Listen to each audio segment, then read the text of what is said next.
موجود ہیں، ہمیں امام تک پہنچنے کے لیے رستہ چاہیے۔ امام فرماتے ہیں کہ جب میں ظہور کروں گا تو میرا ہر شیعہ مجھے دیکھ کے کہے گا کہ میں نے تو آپ کو پہلے دیکھا ہوں۔ مولا فرماتے ہیں تمہارے اور ہمارے درمیان فاصلے نہیں، صرف گمان ہے جو تمہاری طرف سے ہے۔ مولا فرماتے ہیں میرے شیعہ اور مجھ تک پہنچنے کے لیے جو سب سے پہلا ایک وسوسہ ابلیس میرے ماننے والے کے دل میں ڈالتا ہے وہ یہ ہے، کہاں وہ کہاں ہم۔ معصوم فرماتے ہیں یہ پہلا خیال ہے جو ابلیس اس کے ذہن میں ڈالتا ہے۔ مولا نے پھر اسی خیال کا جواب دیا۔ مولا نے فرمایا اگر تمہارا یہی معیار ہے کہ کہاں ہم کہاں تم ہم سے مل نہیں سکتے، اگر یہی منزلت ہوتی کہ تم ہم سے ملنے کی وجہ تمہارا اور ہمارے درمیان یہ ہوتا تو کبھی بھی ہم اپنی محبت تمہارے دلوں میں نہ ڈالتے۔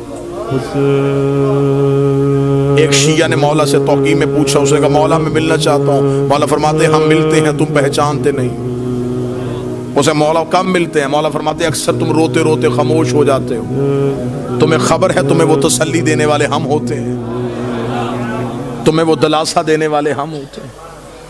امام سے ملنے کا رابطہ ہموار کیجئے، امام تک جانے کا تعلق دیکھیے۔ کسی باپ کا بیٹا گھر نہ آئے تو اسے نیند نہیں آتی، اور ہمیں خبر ہے کہ ہمارا امام زمانے میں موجود ہے۔ ہم میں سے کون ہے جو امام کو ڈھونڈنے کی کوشش کرتا ہے؟ اب ایک لمحے کے لیے یہ گفتگو سنجیدہ پہلو میں آئے گی، لیکن مجھے آپ سے 4 دن سے داد بھی لے چکا ہوں، دعا بھی لے چکا ہوں۔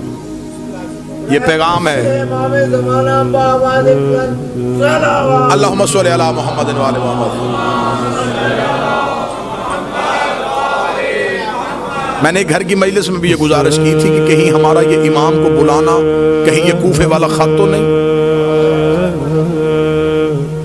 خطوط تو کوفیوں نے بھی لکھے تھے امام کو بلانے کے۔ ہمیں امام سے صرف امام کا انتظار نہیں کرنا، امام کے رستے کو ہموار بھی کرنا۔ توجہ آپ صاحبان فرمائیں گے سر؟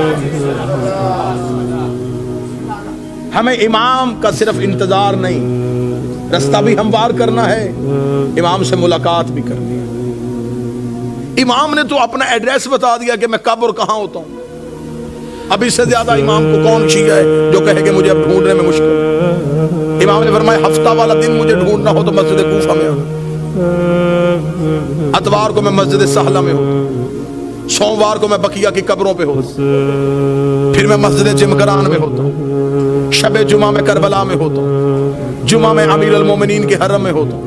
مولا فرماتے طواف کعبہ کرتے ہوئے کعبے پہ سیدھی بارش ہو رہی ہو اور مزاب رحمت سے پانی نیچے آ رہا ہو تو سمجھ لینا تمہارا امام طواف میں ہے۔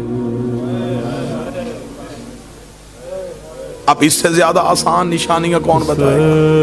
امام خود بتا گئے کہ میں اس وقت میں یہاں ہوں۔ پھر امام نے اگلی نشانی بتائی، امام نے کہا چل تو ہم سے محبت کا دعویٰ کرتا ہے نا، تجھے مجھ تک پہنچنے کی ضرورت نہیں، تو ہمیں بلا۔ اتنا امام کی موجودگی کا یقین رکھو کہ امام فرماتے ہیں کہ دسترخوان میں ایک فرد کی جگہ خالی چھوڑو۔ تمہارے گھر میں بچے پوچھیں گے جگہ کس کے لیے تو کہہ دینا ہمارا امام موجود ہے۔ عرب کی ایک مستور برقع پہن کے سوتی تھی، مستورات نے کہا کیوں برقع پہن کے سوتی ہے؟ اسے کہا امام کا ظہور ہو گیا، برقع ڈھونڈوں گی یا امام کے لشکر میں جاؤں گی؟ ملاقات با امام زمانہ حسن ابتہی 2 جلدوں میں کتابیں لکھی ہوئی۔ کتنے لوگ ہیں جو امام سے ملاقات کر چکے ہیں؟ ایک عراق کا رہنے والا شیعہ ہر روز گھوڑا لے کے چوک پہ تلوار لے کے کھڑا ہوا، لوگ پوچھتے کیوں کھڑا ہے یہاں پہ؟ اس کا امام کا انتظار کرو۔ لوگوں نے اسے پاگل تصور کرنا شروع کر۔ ایک دن کسی نے مذاق میں کہا تو یہاں کھڑا ہے، امام تو وہاں آ چکے ہیں۔ اس نے اپنے گھوڑے کا رخ موڑا، دوڑا اور پھر کبھی بھی واپس نہ آیا۔ یقیناً وہ امام کے لشکر میں شامل۔ امام تو ہمارے اتنا کرے۔ ایک شخص نے ایک عارف سے آ کے شاگرد نے کہا کہ میں مولا سے ملنا چاہتا ہوں، مجھے کوئی عمل بتائیے جو میں کروں اور امام سے ملاقات۔ موضوع پسند ہے سر؟ یا علی مشکل، مجھے کوئی عمل بتائیے میں مولا سے مل سکوں۔ انہوں نے کہا عمل یہ ہے کہ رات کو تیز نمک والا کھانا کھا کے سونا۔ اس نے کہا کیوں؟ فرمایا بس تیز نمک والا کھانا کھا کے سو گیا، صبح آیا میں سو گیا تھا دی رات، لیکن زیارت نہیں ہوئی. اس نے کہا خواب میں کیا دیکھتا رہا؟ اس نے کہا پانی، اس لیے کہ میرے دل میں پانی کی طلب تھی. اس نے کہا جتنی طلب تیرے دل میں پانی کی تھی اتنی امام کی کر ملاقات ہو جائے. شدت پیدا کر امام سے ملنے کی، خواہش پیدا کر امام سے. ایک شخص کو خبر ہوئی کہ کربلا میں مولا امام حسین کے حرم میں جو 40 روز زیارت عاشورہ پڑھے امام اس سے مل لیتے. اور یہ آج بھی ہے، منقول ہے روایات میں کہ حرم امام حسین میں زیارت عاشورہ کا 40 روز کا عمل کیا جائے تو امام مل لیتے. وہ 40 روز زیارت عاشورہ کا عمل کرنے کے لیے چلا گیا. جیسے جیسے دن گزرتے گئے ذہن میں اعتماد ختم ہوتا رہا کہ نہیں، ملاقات نہیں ہو سکتی، میں اس قابل نہیں ہوں، میں گنہگار ہوں، وہ مجھ سے نہیں ملیں گے. بس یہ اعتماد کم ہوتا گیا. دن قریب آنے شروع ہو گئے، ذہن میں آیا گھر واپس چلا جاؤں، بچے اکیلے ہوں گے، کاروبار تباہ ہو رہا ہوگا. گھوڑے پہ بیٹھا اور حدود حرم سے نکلا. جب وہ کربلا سے نکل رہا تو ایک گھوڑا سوار اس کے ساتھ چلا.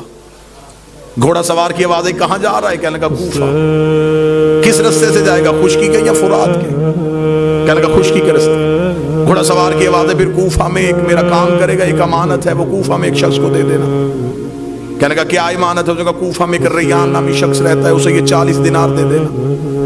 جب تو اس کے دروازے پہ جائے گا، دستک دے گا، صبح کا وقت ہوگا، وہ دروازہ کھولے گا، اس کے بازوؤں پہ خون کے چھینٹے ہوں گے. پریشان نہ ہونا، وہ قصاب ہے، صبح صبح جانور ذبح کرتا ہے.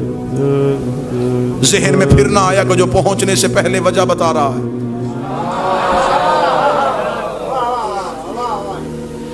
اور یہ مولا سے ملاقات کا عارفین کہتے ہیں کہ سب سے پہلا جو کام ہوتا ہے جب مولا سے ملاقات ہوتی ہے، سب سے پہلے دماغ کی سوچیں وہیں پہ رک جاتی ہیں. یہ حجت سے ملاقات کی سب سے بڑی نشانی ہے. دماغ وہیں پہ رک جاتا ہے. جب ملاقات ختم ہوتی ہے تو پھر وہیں سے شروع ہوتا ہے. اس لیے معراج کی رات ہر چیز وہیں کی وہیں رک گئی تھی.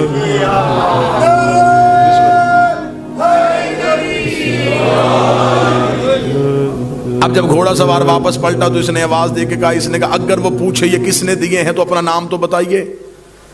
گھوڑا سوار کی آواز ہے کہہ دینا بقیہ نے دیے. میرے مالک کا لقب ہے بقیت اللہ. چلا گیا، جا کے کوفہ میں صبح پہنچا. اسی قصاب کے دروازے پہ دستک دی، اندر سے وہی شخص نکلا، بازوؤں پہ خون کے چھینٹے. دیکھیں گا مجھے خبر ہے تو صبح صبح جانور ذبح کر رہا ہے. کہاں سے آیا؟ کہنے لگا کربلا سے آیا ہوں. تو میرے دروازے پہ کیوں آیا ہے؟ میرے پاس تیری ایک امانت ہے، یہ 40 دینار کسی نے کربلا سے دیے، اسے کر ریان کو دے دینا. آنکھیں کھلی کی کھلی رکھ، رک یہیں پہ. اندر گیا، لباس تبدیل کیا، وضو کر کے باہر آیا. کہنے لگا زحمت ہوئی تجھے میرے دروازے پہ، میں معذرت چاہتا ہوں، تجھے اپنے دروازے پہ روک کے رکھا. میں لباس تبدیل کر چکا ہوں، وضو کر چکا ہوں. تھوڑی دیر کے لیے گھوڑے سے اتر، مجھے وہ آنکھیں چومنے دے جس سے تو نے مولا کو دیکھا ہے. مجھے وہ ہاتھ چومنے دے جس سے تو نے مولا کو ہاتھوں کو ہاتھ لگائے. یہ پریشان ہوگا تھا کون سے مولا ہے؟ اسے کہا یہ کیا تمہیں صاحب العمر نے نہیں دی گئی؟ کہنے لگا کون سے صاحب العصر؟ کیا وہ امام زمان تھے؟ اسے کہا تو وہاں مل کے آیا، تجھے پتہ ہی نہیں؟ مجھے جو جب بھی کوئی مشکل ہوتی ہے میں انہی کو بلاتا ہوں. میں نے تو ابھی رات کو کہا تھا مولا 40 دینار کا قرضہ ہے، مجھے واپس دینا ہے. صبح سے پہلے اس نے واپس بھیج دیا.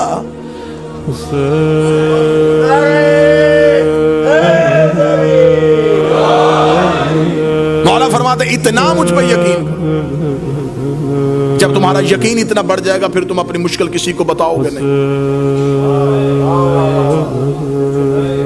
اب یہ محبت کا معیار ہے. امام فرماتے ہیں میرے شیعوں مجھ سے رات کو سرگوشیاں کیا کرو. سرگوشی کیا، تکیے کے سر رکھ کے اپنے دکھ مجھے سنایا کرو. امام فرماتے تو تکیے پہ سر رکھ کے مجھے اپنے دکھ سنا کے سو جا. صبح کا سورج طلوع ہونے سے پہلے تیرے دکھ نہ ٹالوں، مجھے بطول کا لال نہ کہنا.